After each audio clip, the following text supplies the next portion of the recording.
increase or decrease for the allergy symptoms. And then you can see they have a case control study. So one half of the study population give the anti-health drug. The other part, they have it used as a placebo control. And after 1 year of anti-health treatment, and they found it's very interesting that the treatment group they develop more allergy to the allergy. The sensitization rate is about twofold than non-treatment to the placebo group. And then they found that the IL-10 total IgE in the treatment group they have a more high sensitization to the allergy and as compared to the placebo group.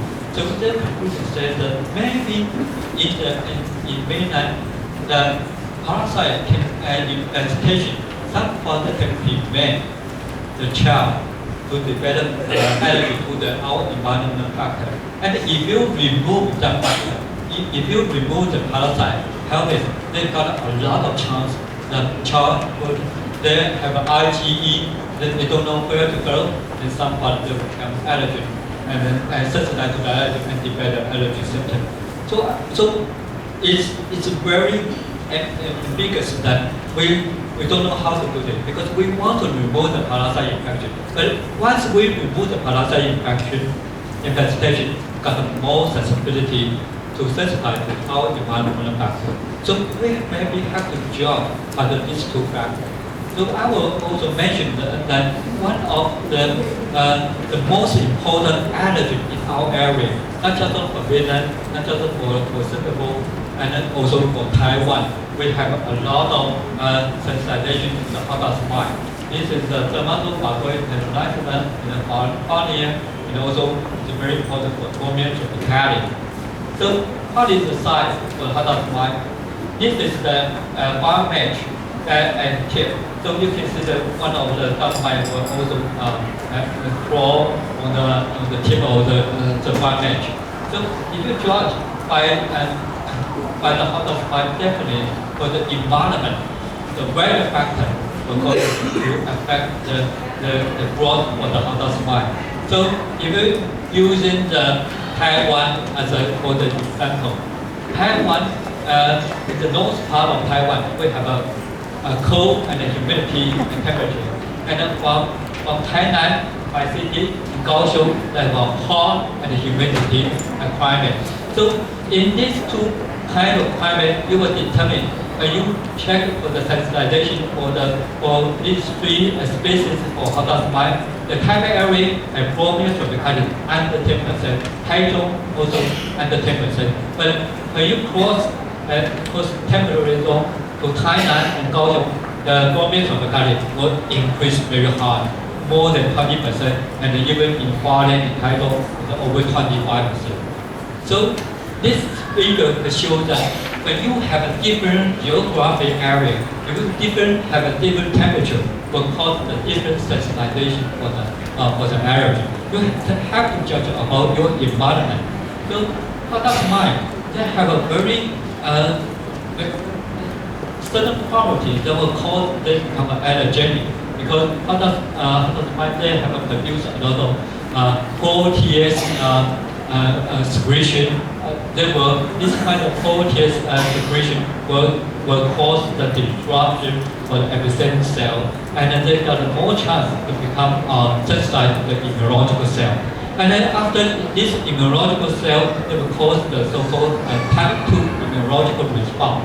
So one of the things that we always speak about the allergy disease, something I want to emphasize is that allergy disease is an environmental disease because a lot of environmental allergy, they will try to disrupt with the mucosal membrane, and then this mucosal membrane they have become inflammation. This inflammation they will produce a lot of inflammatory cytokines that grow a lot of so-called allergy cell, and that causes the more difficult problem. Like you said, when the allergen comes out, they produce contact with the immunological cell will produce the IgE antibody, and this IgE antibody adhere to the so-called allergy cell such as like a mast cell, basophil, eosinophil. And during the second contact, they will cause a lot of inflammatory cytokine coming out. So the last part of my talk, I will focus on how to do the allergy diagnosis. And the allergy diagnosis will have the golden rule. Firstly, you have to ask the history. Well, the contact is most important. Not just only depending on. If you take maybe 5 or 10 minutes to ask the whole history for the to ask the parent, how come the child will become asthma attack, or what kind of food they take after one of 10 or 30 minutes, then this allergy symptom come up. So when you ask the clinical history, you will get about 80 to 90% of chance to make a correct diagnosis. So if after the history, when we do the so-called skin test, we do the blood, we just only want to confirm our diagnosis. So the most important thing is you have to get the clinical history from our parent as well from the child.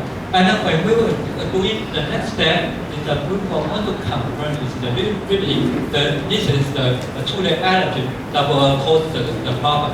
So one thing is that to do the skin test, and then the skin test we can apply the allergen to the skin surface. Sometimes you can use non-stick directly, vertical puncture, or using the syringe and tip to bring it as an epithelial cell, and then never damage and also cause the allergen to get a chance to contact with the mast cell or the other neurological cell. And then the other thing is that you also can do using the intradermal testing to find out. But some of the testing precautions, firstly, we have a skin test should be at least you have to take care that some of the patient was so sensitive, so they will cause a systemic reaction. So this will also have to perform with emergency equipment by your side. And so it never doing it in a rush. And when you doing it and perform the skin test, you have some of the medication you have to firstly you have to stop, such as like a short-term and long-term antihistamine. And then for steroid, if you apply the steroid, you don't need to stop the medication. And when the Lucas, this is a leukotriene modifier, and you don't actually it's not available for the medication result.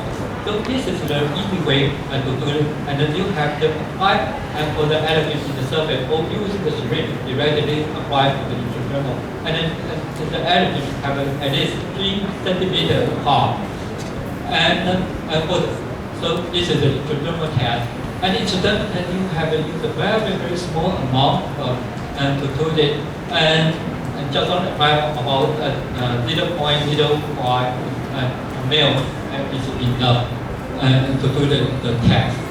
And so this is our I hope you can see on the slide. So we have used the different components and to do the intradermal test. This is, and we can use the meter to measure. This 32 is very important for this patient. And even you can not just only using the forearm, you also can apply it in the back and then to find out if there's any allergy come out. So this is a different kind of allergy and a different kind of allergy component you can check it. And the other thing is that our child, our parent don't like to have the needle to apply to our children. Even for the prick test, sometimes it's very scary. So they will. So the other thing is to do the draw blood to test the specific IgE. But I want to emphasize one thing is that the skin test result and the draw blood to test perform the allergen specific IgE is not equivalent. It's totally different thing. Although they are measured for the IgE, but when you consider our immunological test group, they will always tell you that when the B cell produce a lot of IgE, the IgE will going to bind to the allergy cell with a high affinity IgE receptor. 99.5% of total IgE will going on to the mast cell. So this kind of mast cell will only performed by the skin pretest. Then to find the result. And when you test using the soil blood, it just only have 0.5% of the total IgE left. And then we have used that left behind IgE test in the blood and find out is there any IgE pointing to the allergen that have been caused in the surface. So several methods. One is the radar test, really found in your clinic. The other is the CAP, that is by the Sweden company.